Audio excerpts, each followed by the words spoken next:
What's up, guys? Sarah Winstead here, bikini athlete and coach for Pro Physique. I'm coming back at you with a new video this week all about tips for managing bloat and improving your digestion after meals. This is a very common question that I get, especially amongst my newer clients that may have been experiencing a little bit of distress post meals, may have been experiencing that super full feeling. I also get this question a lot for my future competitors or seasoned competitors that are deep into their improvement season and they're looking at their food. They're like, wow, this is a lot of food to eat. And they might be experiencing some discomfort after meals or just feeling a little bit too full. So I've just finished up preparing my lunch, which I'll show you guys in a second because I know y'all love the food. But I'll share with you, as I eat my lunch today, some tips, some tricks, some easy ways to manage that bloat, to improve your overall digestion, and then just, have a great time eating your food and enjoying your food. So this is my lunch. You'll notice I'm still on my bowl kick. I have in here turkey, coleslaw, carrots, romaine lettuce, avocado, and some G-Hughes, sweet chili, and teriyaki.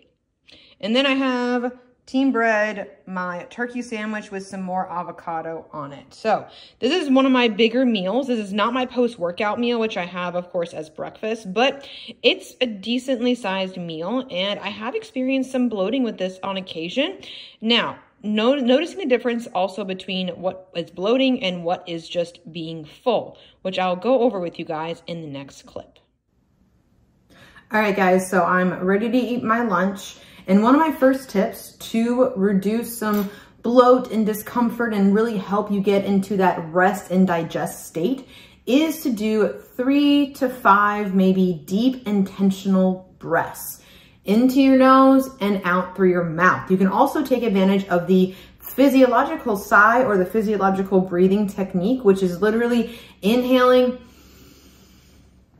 at the top. You also inhale a little more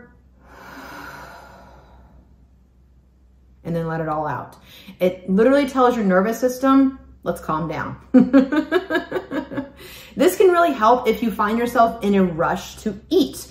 A lot of us on the go have 15,000 things to do, busy at our job, busy with our families, going here, there, and everywhere. Taking these deep breaths before you start eating helps put your body in that rest and digest parasympathetic state to optimally digest your food. We are not what we eat. We are what we absorb and we digest well. So that's my first tip. Second tip around the meal itself. Carve out at least 20 minutes. At least 20 minutes for you to eat your food. I prefer 25 or 30 minutes if you have the time, but I understand we're all very busy. Do not eat your food in 5 minutes. That is one of the biggest reasons that I see and the biggest culprits that I see when clients experience excessive bloat or discomfort after meals. They're eating way too fast. Think back to Thanksgiving or other holidays you may have been around. We eat our food super quick. Number one, because we're probably pretty hungry by that point, but also number two, we're just like looking at all of this, it's all on our plate and we just eat it way too quickly because it all tastes really good. So slow down. Name of the game for this video. One of the ways to do that, I like using smaller utensils, smaller spoons, smaller fork. So you really can't like mash it in there and get like a super huge bite. It's like make it a little bit smaller of a bite for yourself. And then you can actually put it in your mouth and enjoy it. And another thing, I know I'm talking while I'm eating, but chew your food fully. Digestion starts in the mouth. So if you're literally, not only are you eating your food way too fast, but if you're inhaling it and just swallowing it down to get it down really quickly, your food is not going to have the digestive juices that come from your mouth to go into your stomach to actually start that process. So chew your food. Also, put your fork down in between bites. This can also help you slow down and make sure that you are not just sitting in front of the TV, going like this. Put your fork down in between. Maybe talk to your significant other, spouse, talk to your kids, play with your dog in between. This can also help kind of break up the meal. I know it may get a little bit cold, but you can always reheat it in the microwave. It's totally okay. but that can help you slow down in between bites and in between meals. Like Thanksgiving, for example, the holidays, Christmas Eve, Christmas Day, have a conversation with people while you're eating. Don't just talk with your mouth like super, super full and like inhaling your food. This can also help you slow down in between bites. So that's one of my next tips. Another tip, water. I like drinking about 8 to 12 ounces of water before I sit down to eat my meal. Not only can this help with satiety, but they can also help with putting a nice little bit of liquid into your stomach before you throw a decent sized meal in there as well. Again, helping with that digestive process, and then taking smaller sips, not chugging water, because that can, you know, if you're chugging this entire thing, this is like 40 some ounces, I think. If you're chugging a lot of water with your meals, that can also contribute to that, just like that discomfort after food. So I would say a decent amount, maybe 8 to 12 ounces before you sit down to start your meal, and then have sips to help with digestion afterwards. And then I tend to drink a lot of my water in between meals to help me reach my water goals for that day. Put a lot more of your water there and not just like chugging in conjunction with that food. That can be a recipe, in my opinion, for just harder on your body to digest all these different foods, and may, you know, obviously also contribute to things like bloating. So another tip that I like to, you know, encourage my clients to do is to take a little bit smaller of bites. Now, the utensils that I mentioned also definitely really help with this, but it also helps, again, slow you down. That's the name of the game. We can't be rushing through our meals and everything like that, because again, our body is not going to optimally digest the food. And so if you find yourself feeling bloated, feeling excessively uncomfortable after meals, give some of these tips a try. You'll notice none of these have to do with the actual food that I'm ingesting, which I'm going to get to that here in a second too. But a lot of this like low-hanging fruit is really beneficial to help you, again, rest and digest and optimally absorb the food that you're eating. Now, are there foods out there that can cause bloating? Yes, of course. High fiber foods, cruciferous vegetables, things like broccoli, cauliflower, Brussels sprouts. I love all three of those, but they can also cause some discomfort. So I would say maybe not have all three of those in one meal, but knowing that if it is on your plate, that it may cause a little bit of bloating. Now, I know you're probably thinking, well, what's the difference between bloating and fullness? And then discomfort, distension, maybe a possible even like food allergy. Well, there's a difference between all those things. Now, a lot of my clients come to me possibly under consuming food. A lot of women think, oh, 1,200 calories is sustainable for an average adult that is active. Wrong. No, thank you. Not your maintenance calorie range that anybody wants to be at. So when we increase the food, they may experience, for the first time in a while, actual fullness and satiety after meals. Now, it takes your body about 15 or 20 minutes after you eat a meal to feel the satiety. This is why I encourage a lot of my clients around the holidays, around those appetizing seconds, to give yourself a little bit of time. Drink some water, have a conversation with somebody, wait about that 15 to 20 minutes and see if you actually feel that fullness feeling in your stomach. You're like, hey, I'm good.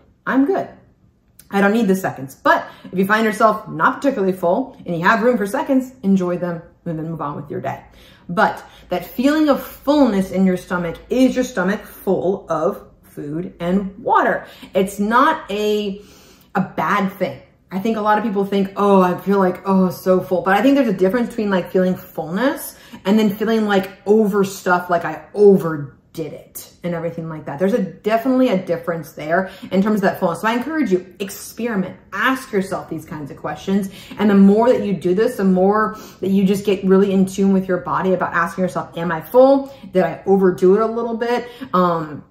Is this maybe the types of food that I'm eating? Like I said, cruciferous vegetables and things like that. But then also, you know, normally our stomach is going to expand after a meal. It's going to. There's more stuff in there. So it's normal for us to maybe feel and mistake the feeling of bloating for just simple feelings of fullness and satiety. So I encourage my clients to evaluate that kind of stuff too, when they're also employing all these other different tips like eating slower, drinking some water, using a smaller utensil, actually chewing and taking longer to eat their meals. Then they may find like, oh, I'm just actually full. So Then discomfort and uncomfortable like distension of the stomach. So when you're bloated, it might feel a little bit soft to the touch. It might just, you poke it and it goes in. It's okay.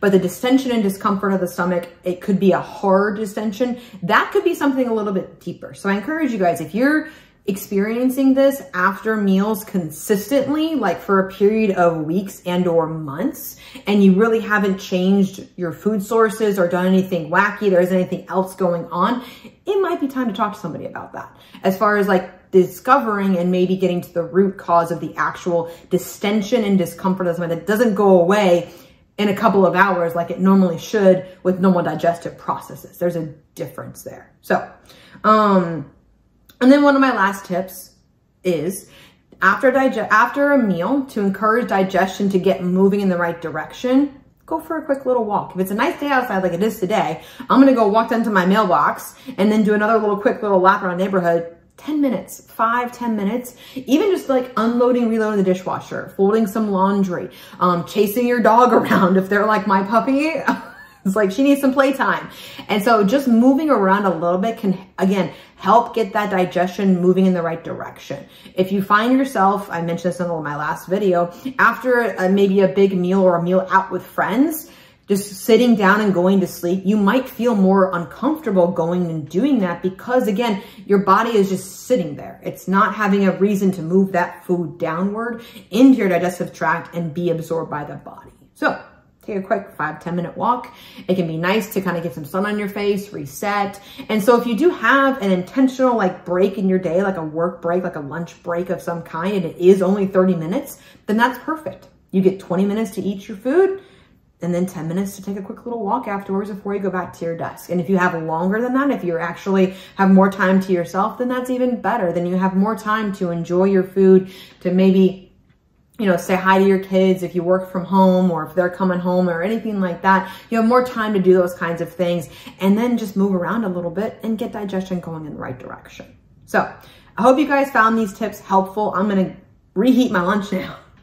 And then I'm going to eat it and enjoy it. I'm going to eat it slowly. I'm going to eat it mindfully. I'm going to experience all the wonderful tastes with it and enjoy every single bite of it. But I hope you guys enjoyed this video. If you found these helpful, comment below which tip you found most helpful, or you're like, wow, I wasn't doing this before. Maybe this is actually going to help. Or if you have some tips to share with others, comment that below as well. Let's get this conversation going. And because I find that, especially around the holidays and us going out a little bit more, people may be checking in with me and being like, I'm comfortable. What do I do about it? So these are some easy, simple tips and tricks to get digestion going in the good direction, help you feel good and enjoy all of your food.